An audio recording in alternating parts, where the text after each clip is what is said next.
Assalamualaikum warahmatullahi wabarakatuh.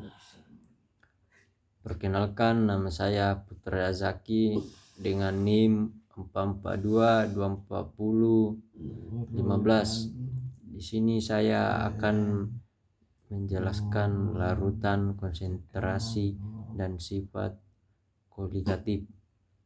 Definisi larutan. Larutan adalah campuran homogen yang terdiri dari komponen utama yaitu pelarut dan zat pelarut. Pelarut adalah komponen yang jumlahnya lebih banyak. Zat terlarut adalah komponen yang jumlahnya sedikit. Sifat-sifat larutan. Yang pertama, homogen. Larutan bersifat homogen artinya zat terlarut terdistribusi merata di seluruh bagian larutan. Yang kedua, bening. Larutan umumnya bening atau transparan karena partikel zat terlarut berukur kecil. Yang ketiga, stabil. Partikel dalam larutan tidak mengendap atau memisah. Yang keempat, daya hantar listrik. Kemampuan larutan untuk menghantar listrik tergantung pada jenis zat terlarutnya. Yang kelima, sifat koligatif. Beberapa sifat koligatif tergantung pada jumlah partikel zat terlarut, bukan pada jenis zatnya. Jenis-jenis larutan. Yang pertama, berdasarkan tingkat kelarutannya. Larutan jenuh, larutan yang di dalamnya terdapat zat berlarut yang mencapai konsentrasi keseimbangan. Larutan tak jenuh, larutan yang memiliki jumlah yang belum mencapai konsentrasi. Larutan lewat jenuh, larutan yang memiliki jumlah yang melebihi konsentrasi.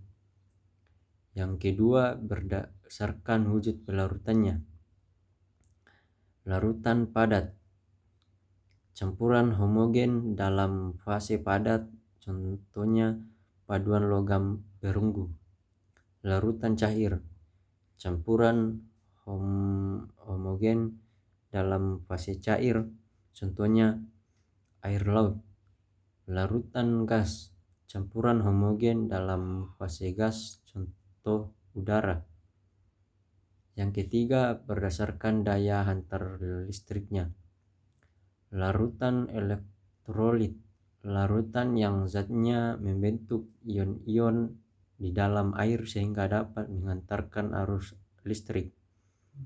Larutan non-elektrolit, larutan yang zat tidak membentuk ion-ion dalam air sehingga tidak dapat menghantarkan arus listrik. Komposisi larutan. Yang pertama itu fraksi mol. XA sama dengan mol ZA per total mol larutan. Perbandingan antara jumlah mol zat terlarut atau pelarut dengan jumlah total mol dalam larutan. Digunakan untuk menentukan perbandingan komposisi suatu komponen dalam larutan. Contoh, dilarutkan 2 mol NaCl dalam 8 mol air. Berapa fraksi mol NaCl? X NaCl sama dengan mol NaCl per mol NaCl ditambah mol air.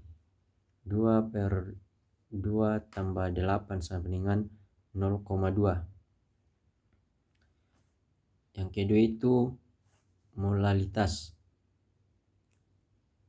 M sama dengan mol zat terlarut per massa pelarut kilogram. Jumlah mol zat terlarut per kilogram pelarut paling umum digunakan dalam pengukuran sifat koligatif larutan. Contoh, 1 mol gula dilarutkan dalam 2 kg air berapa molitas larutannya? M sama dengan 1 mol per 2 kg sama dengan 0,5 M. Yang ketiga itu normalitas. Normalitas N sama dengan mol zat terlarut kali valensi per liter larutan. Jumlah ekuivalen zat terlarut per liter larutan. Normalitas sering digunakan untuk reaksi asam basa dan reaksi redoks. Contoh 1 mol H2SO4 dilarutkan dalam 1 liter air dalam kurung valensi H2SO4 sama dengan 2 tutup kurung. Berapa normalitasnya? N sama dengan 1 mol per 1 liter dikali 2 sama dengan 2N. Yang ketiga itu molaritas. Molaritas M sama dengan mol zat terlarut per volume larutan.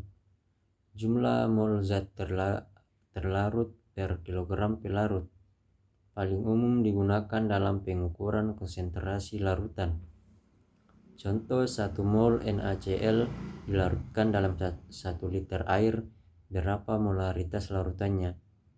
M sama dengan 1 mol per 1 L sama dengan 1 M. Yang keempat itu pengenceran M1 F1 sama dengan M2 F2.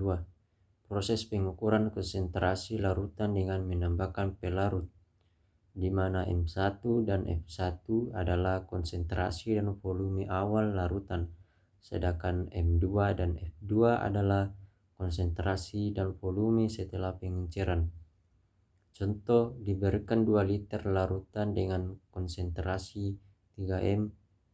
Jika diencerkan menjadi 1M, berapa volume akhir larutan? 3M dikali 2L sama dengan 1M dikali F2. F2 sama dengan 6 liter. Yang berikut sifat koligatif. Sifat koligatif dapat diartikan sebagai sifat larutan yang tidak bergantung pada jenis zat terlarutnya. Sifat-sifat koligatif. Yang pertama itu penurunan tekanan uap. Yang kedua itu kenaikan titik didih. Yang ketiga itu penurunan titik beku. Yang keempat tekanan osmotik. Penurunan tekanan uap. Penurunan tekanan uap adalah jumlah atau banyaknya uap yang terbentuk di atas permukaan zat air. Delta P penurunan tekanan uap. P0 sama dengan tekanan uap pelarut murni. P tekanan uap larutan setelah penambahan zat terlarut. X terlarut adalah fraksi mol zat terlarut. Yang kedua itu kenaikan titik didih. Kenaikan titik didih adalah suhu tetap saat zat air mendidih. Delta TB kenaikan titik didih. TB sama dengan titik didih larutan setelah penambahan zat terlarut. TO titik didih pelarut murni. Penurunan yang ketiga itu penurunan titik beku. Penurunan titik beku adalah suhu ketika zat tersebut meleleh atau membeku pada tekanan 1 atm. Delta ATF sama dengan penurunan titik beku. TO sama dengan titik beku pelarut murni.